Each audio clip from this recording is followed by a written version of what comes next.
我真的很好奇，我这台512GB 的 M2 MacBook Air 究竟 SSD 有没有被降速呢？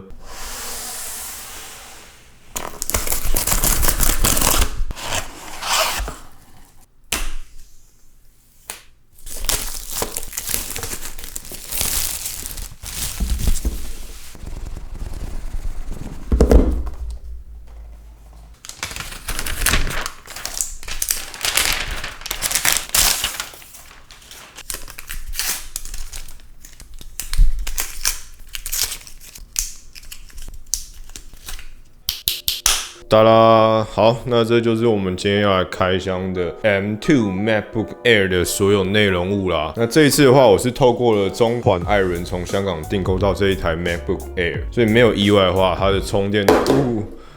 吓死我，差点敲到。没有意外的话，充电头果然是这种，就是比较香港 style 的这种充电头，很大一颗。但是因为苹果非常的环保，所以这种头呢是很好替换的。你只要拿台湾的其他颗的这个，然后把它换上去。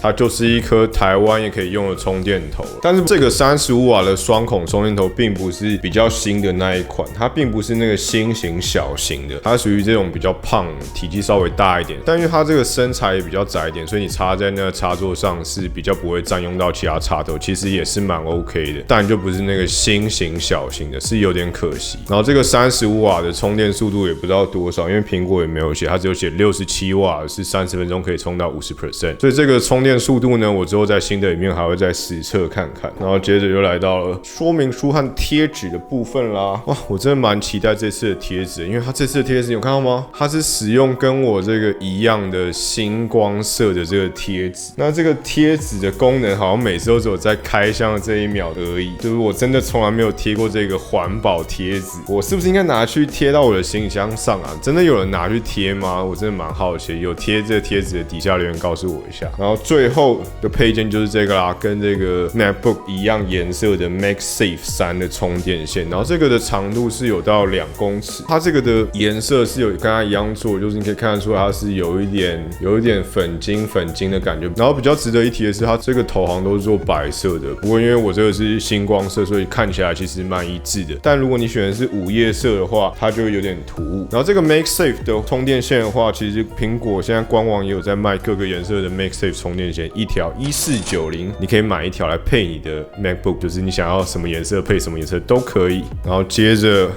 就来到了我们的本体了 ，MacBook Air， 哇，这个星光色，我觉得这星光色真的是非常的好看。我觉得能形容它的词就只有优雅，非常的优雅。它给我的感觉很像是我原本的银色，但是突然带上了一层很淡的金色。那我的 iPad mini 也是选这个颜色，我觉得真的是非常的好看，低调奢华会是我形容这颜色的一个形容词啦。然后这次他们总共推出了4种颜色，分别是午夜色、星光色、太空灰和银色。那其中午夜色是新的颜色，那如果要买这款的话，你可能要注意是午夜色比较沾附指纹，但你看星光色基本上就是没有这个问题啊，非常的好哇。真的很不错，老样子，它的苹果还是反的，就是这边才是打开，你苹果要对外面。我一直有在想说，要拿那个贴纸把它贴成正的，这样我才不会每次都拿反，要不然每次都会觉得，这样才是打开的地方，就有点尴尬。然后这一次的 MacBook Air 它走的是这种方正的设计，你可以看到说，它其实并没有像之前那样子到这边会收窄的形状，它走的就是统一方正的设计。厚度的话，统一都是1.13公分，就是你没办法切菜以外呢，你放在桌上其实拿起来的感觉，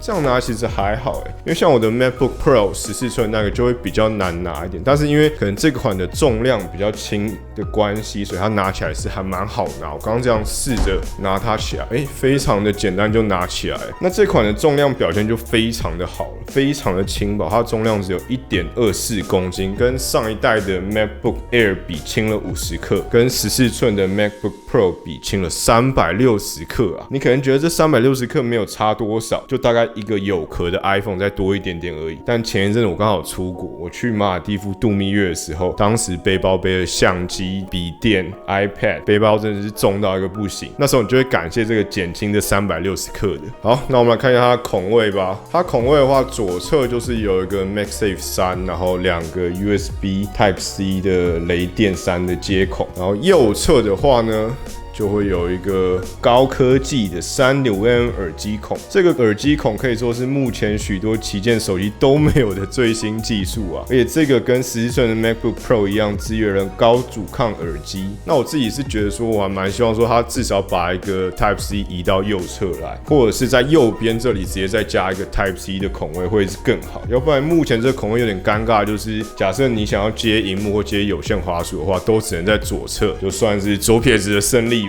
这一款 MacBook Air 的话，它只有支援一个外接萤幕，所以这点也要特别注意，因为大家应该会蛮常会忘记这个部分。接着我们就来开机吧，我们来测试看看单手开合的状况之下，它可不可以很顺利的打开。毕竟单手开合是非常重要的帅气姿势。那我们就来开机咯。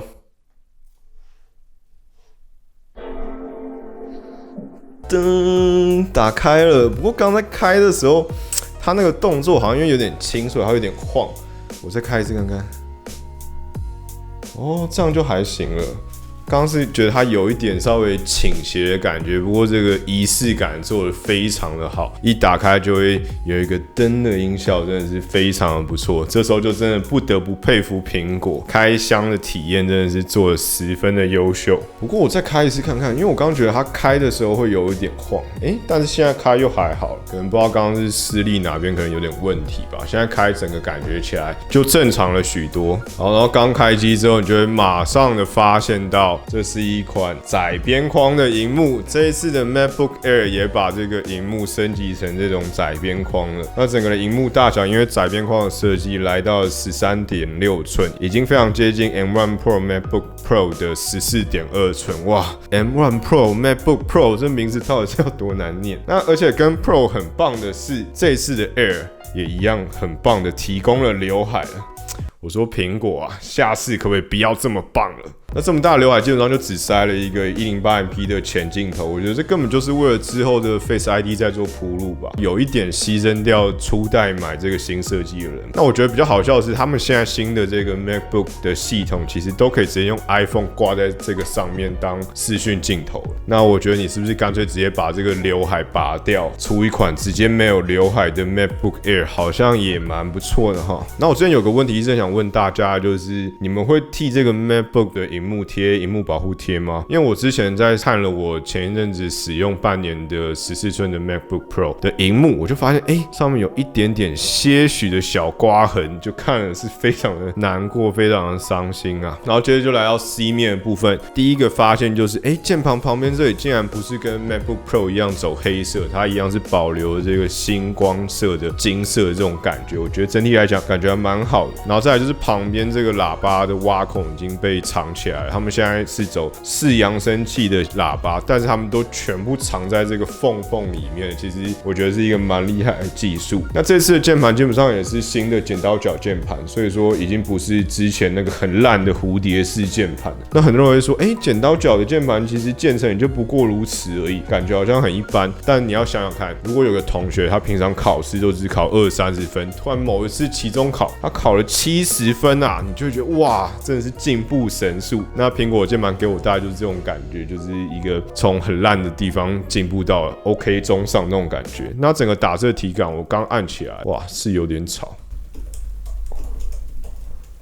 按起来就是跟 MacBook Pro 蛮像的，渐层就是有一点，但没有到很深。以笔电来讲的话，我觉得打字的体感算还蛮不错的。那再来就是我最喜欢苹果电脑的部分，就是这个触控板的部分，你可以看到说明显的。它的触控板的区域非常的大，真的是有够大。我其实不太懂为什么 Windows 的笔电都不把触控板做大一点，因为它只要做的很大，其实基本上在操作上就已经领先别人不少了。然后再加上苹果的手势设计啊和系统的体验真的是非常好，我靠这块触控板是完全不需要使用滑鼠的。好，那整体来讲的话，我个人还蛮喜欢这个新的设计。以这种苹果这么喜欢一个设计沿用好几代的公司来讲的话，我每次买到这种新的设计，我都觉得超赚，因为我知道未来的2年、3年甚至更久，苹果应该都会一直沿用这设计。从它这个你看到没，刘海为了 Face ID 在铺路这个状况上来讲，你就知道这个设计应该是会用蛮久了，非常环保的公司。那我就来设定一下，然后进入系统，然后我们再继续我们的开箱吧。A few moments later， 终于进来了这个系统，接着就是这部片的重头戏了 ，SSD 的测速。我真的很好奇，我这台512GB 的 M2 MacBook Air。究竟 SSD 有没有被降速呢？好，那先快速的懒人包一下给不知道这新闻的人，就是这一次 M2 晶片的新电脑，如果你选择 256GB 的人，不论你选的是新的 MacBook Pro 还是 MacBook Air， 256GB 的读写速度都远低于其他硬碟规格的，那读写大概都在1500上下吧。那正常来讲，我应该是希望可以看到2000接近3000的数字，所以我为了以防万一，在预购的时候，因为不确定这一次的新的 MacBook Air 是不是也是有这 SSD 的问题，那我就往上跳了一阶，来到了 512GB 的规格，并不是最低规格的 256GB。那我这边刚刚也就已经下载好了这个 Blackmagic 的测速软体了，那我们直接热血开跑，来咯，3、2、1 ，Go！ 看到这写入的速度有2400，然后读写的速度有2700，哇，顿时安心许多啊！好险这一款512GB 的并没有被降速，那 256GB 会被降速，主要就是因为它只使用了一个 SSD 的晶片，照来讲它应该会拆成2个。那512的话是使用了2个256，所以它的读写速度就是正常的，这样2000多这样，